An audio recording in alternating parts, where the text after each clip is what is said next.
And I'm here to tell you, Caitlin Clark agent looked like she might have betrayed her, bro. Caitlin Clark's agent just dropped a bombshell that's got the basketball world buzzing when asked about the WNBA's growth. She completely ignored Clark. It's like forgetting to mention Michael Jordan when discussing the Bulls dynasty.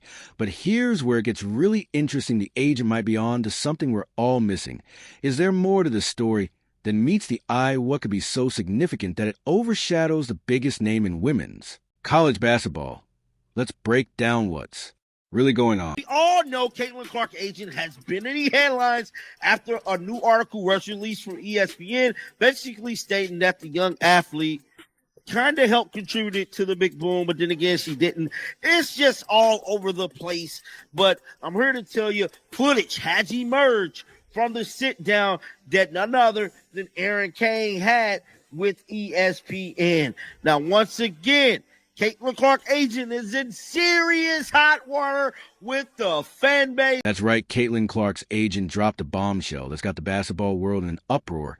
I mean, this is the kind of stuff that makes you question everything you thought you knew about loyalty in sports.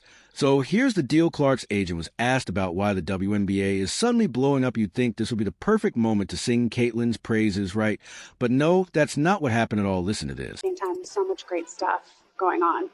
You're an insider. What do you think is driving the momentum right now? You have almost 30 years now of kind of building infrastructure, continued investment over time by the NBA and others. And then you had last year where you had Caitlin Clark.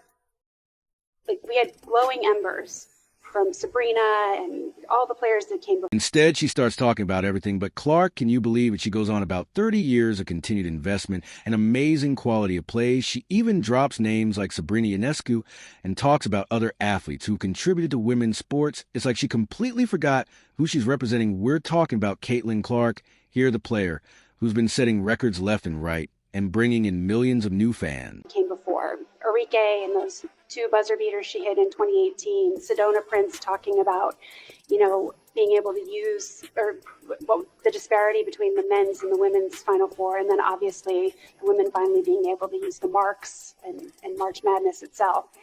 And then you had Caitlin come through, and she was just like, yes. Now, here's where it gets really wild. The agent finally mentions Clark. But get this, she describes her as gasoline on those embers that were already sort of in place. Gasoline on embers? Are you kidding me? Clark's not just adding fuel to the fire. She's a whole inferno. So it has just exploded. The rivalries are incredible. The basketball itself is a ton of fun to watch. It's an awesome. But wait, there's more. The agent says if she was to say Caitlin Clark is the only reason for the growth, that would be ignoring Simone Biles and all the other athletes who have contributed to women's sports. Now on the surface, that might sound reasonable. But let's be real here. We're talking about the WNBA's current growth, not the entire history of women's sports. You have the WNBA that's approaching 30 years old. So 30 years of continued investment and honestly, amazing quality of play. Like, none of this would exist without the talent and the hard work of the players and their persistence and perseverance over. You might be wondering if there's some strategy behind this madness. Is the agent trying to play nice with the league? Is she worried about putting too much pressure on Clark? Whatever the reason, fans are not having it. And can you blame them? Let's not forget what Caitlin Clark has done for the WNBA.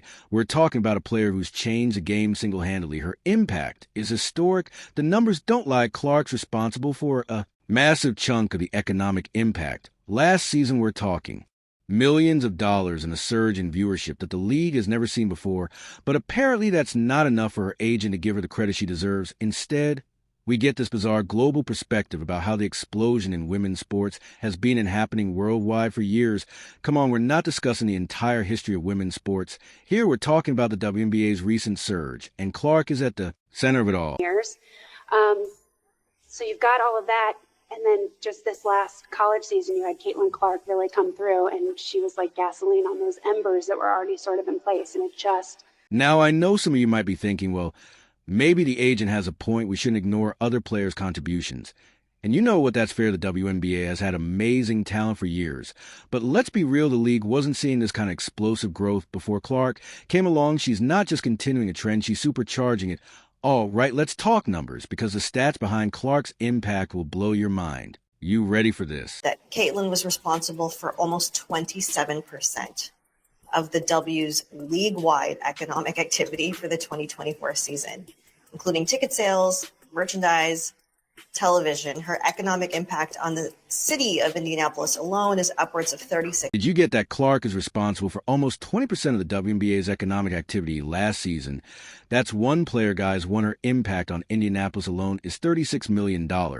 Can you even wrap your head around that? To put it in perspective, that's more than some entire WNBA teams. And we're talking about a rookie here, not LeBron or Steph Curry. Just to contrast that, when the All-Star game, NBA All-Star game was in Indy, it was $400 million, right? But we're talking about one player. Now you might be thinking, okay, but what about merchandise sales, TV ratings, all that stuff? Well, guess what? Clark's crushing it there too. She's not just moving the needle, she's breaking the dang machine. Her jersey sales, her social media, following the TV ratings when she plays, it's all off the charts. Clark isn't just a player, she's a one-woman economic powerhouse, changing the entire landscape of women's basketball. But here's where things get really interesting. The WNBA is experiencing a record year, and it's not just because of Clark. There's a broader economic growth trend within the league driven by players like her. But let's be real, Clark's impact is on a whole other level. Think about it. When was the last time you heard of a single player bringing in more revenue than some entire teams? That's the kind of impact we're talking about here. And it's not just about numbers on a spreadsheet. Clark's impact is felt in the streets of Indianapolis. Local businesses are buzzing, fans are flocking to games, and there's a new energy in the city. It's like Clark's success is the city's success, and everyone's along for the ride. What's your reaction to hearing that? I'm not surprised to hear that. Her impact is undeniable. And, I feel like we see that every day globally. The level of interest and kind of growth. And it's really amazing and it's really special. And it's been phenomenal for the entire league. And I think that's the most important thing. But here's the kicker, and this is where things get a little crazy. Despite all this impact, despite being responsible for millions upon millions of dollars in revenue, Clark's agent acknowledged that she may never be compensated by the WNBA at the level she's truly worth. She even said things like, "This happen every day. Can you believe that we're talking about a player who's single-handedly boosting the league's economy, and there's a chance she might not see the kind of payday that matches her." Be real. Women's sports. Women's sports. So that includes tennis. It includes Simone Biles, what she did at the Olympics. It includes everything.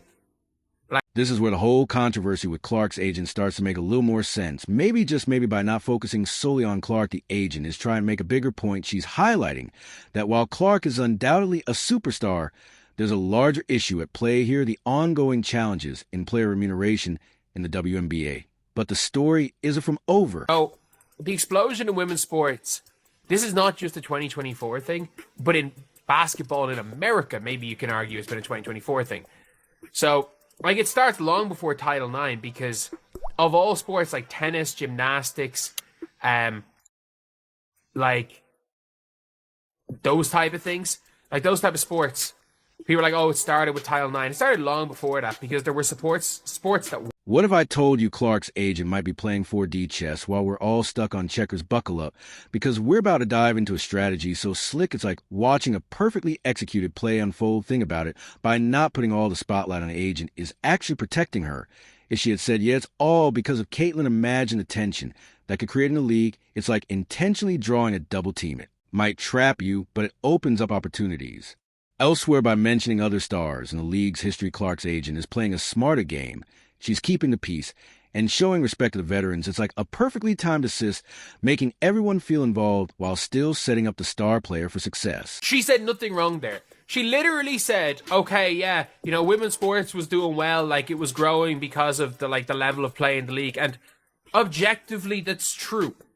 The WNBA was growing. That's what everyone said, where it was it was growing, and shot to the ceiling. She literally said, the embers that were kind of sort of there, or was it kind of already there? She didn't even say, she didn't even say, Caitlin Clark was already going and Caitlin Clark joined. It was it was kind of there. We're already sort of in place. We're already sort of in place. So she basically just said, okay, yeah, there was something there, and then Caitlin Clark shot it to the damn moon. Remember how the agent talked about 30 years of talent and investment. This might be the smartest part of the strategy. By framing it this way, she's setting Clark up for even bigger deals in the future. Hey, and it's like she's literally an agent for fee. We need to take the scenic route to get there, and it would devalue other clients. Like, yeah, the only thing she could have done that was less scenic was say the WNBA was dead before Caitlyn. And If it's just about one player, there's only so much growth potential. But if it's about the whole league growing with Clark leading the charge, that's a whole different ball game. Suddenly, Clark isn't just a solo star. She's the face of a rising tide that's lifting all boats. And guess who's going to benefit the most from that? You got a Caitlin Clark. This strategy could open up massive opportunities for Clark. We're talking bigger endorsements, more media, deals, and maybe even partnerships beyond. do you want her to say that when she represents Nafisa Collier and Enrique Gumbawale? People are like, oh, if she was asked why women's sports grew, said Caitlin Clark. That's ignoring Simone Biles. That's ignoring the Spain team that won in the women's World Cup. And let's not forget about the other players in the league. While this strategy might help smooth things over in the long run, there could be some short-term friction. To say Caitlin Clark is the only reason for the growth of women's sports. And I just named tennis players off the top of my head. No, it was like the WNBA was going. A little bit of growth. Still losing money, but a little bit of growth, boom. So what's the final score on this move? Only time will tell if Clark's agent just pulled off the strategic play of the century, or if this will go down as a costly turnover in Clark's career one things. For sure, we're all watching this game unfold with bated breath. So there you have it, folks. The Caitlin Clark agent controversy is a real head-scratcher. Was it a brilliant move or a big mistake? Clark's impact on the WNBA is undeniable, but experts say balancing individual stars and the whole league is tricky. It's about more than just Clark. It's decades of women pushing boundaries in sports. Here's where it gets interesting. Did Clark's agent make the right call or miss a huge opportunity? Clark's bringing in millions, but ignoring other amazing athletes could backfire. What do you think? Was this a smart play for Clark's future or a misstep that could cost her? Share your passion and take in the comments. I'm dying to hear your opinion on this.